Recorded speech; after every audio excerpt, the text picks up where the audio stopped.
Quick trigger warning, I'm going to be talking about things like blood, medical procedures, and reproductive organs. If these topics make you feel uncomfortable, feel free to keep scrolling.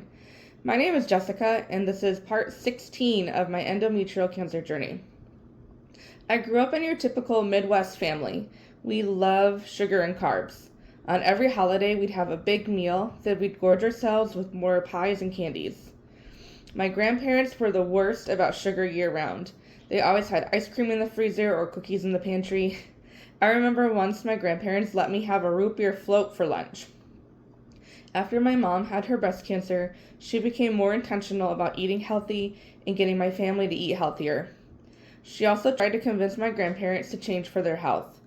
They refused to listen to her as they were too stubborn and stuck in their ways.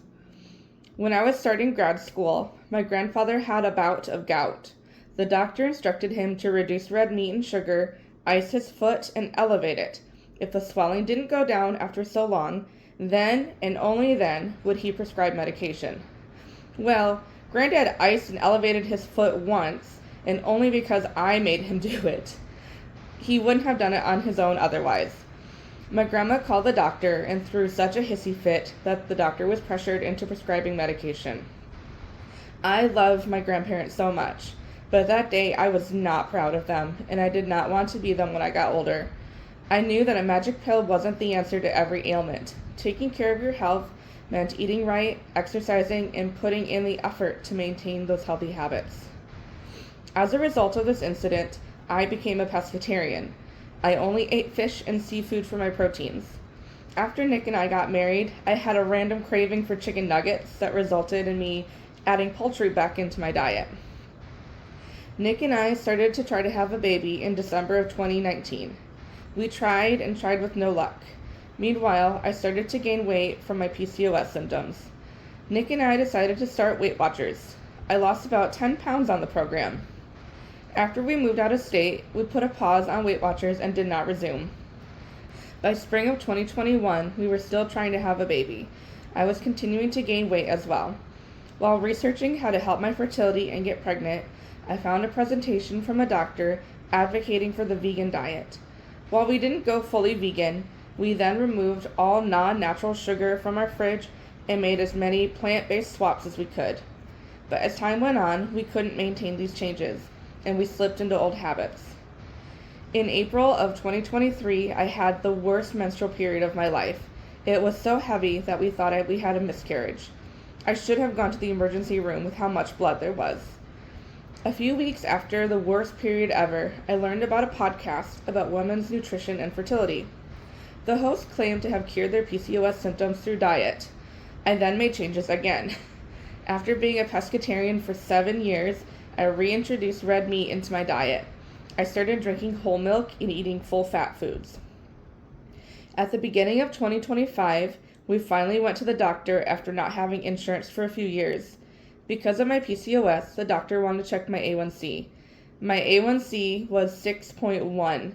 I wasn't diabetic, but if my sugar got any higher, I would be. Nick and I agreed we really needed to make changes to get healthy. A couple of months later, I learned that I had endometrial cancer. I had a new reason to eat healthy.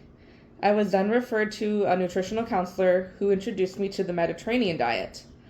On a Mediterranean diet plate, 1/4 of the plate is protein, 1/4 is some sort of carb or whole wheat, whole grain food, and then 50% of the plate is vegetables.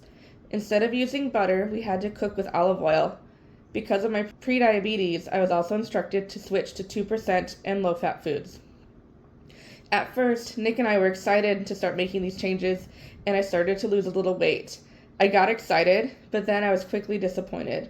I gained the weight back and then some, then I plateaued. We tried to go to the gym. With my cancer treatment, I am often not feeling well. Most days it is hard to get to the gym. Carbs and ice cream are also delicious and hard to cut out. Change is so hard. Throughout my lifetime and throughout my fertility journey, I had added and removed so much from my diet. There is so much noise from the diet and health world telling us what is okay to eat and what is not.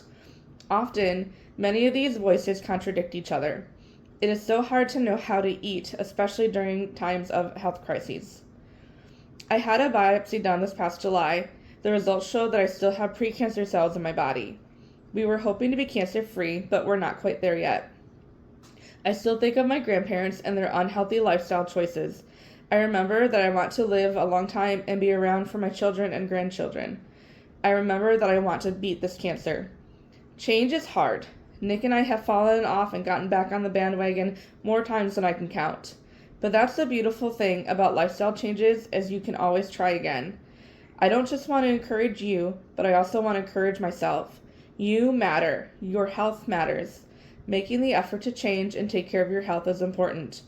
An occasional slip up is not the end of the world. Move on and start again. You got this.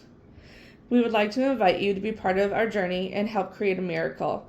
Insurance is not required in every state to cover fertility costs. One round of IVF can cost about $20,000 US. To help with the costs, my awesome sister-in-law set up a GoFundMe. You can check out the link in the description. You can also read more about my journey on my blog at thepeachribbonclub.com.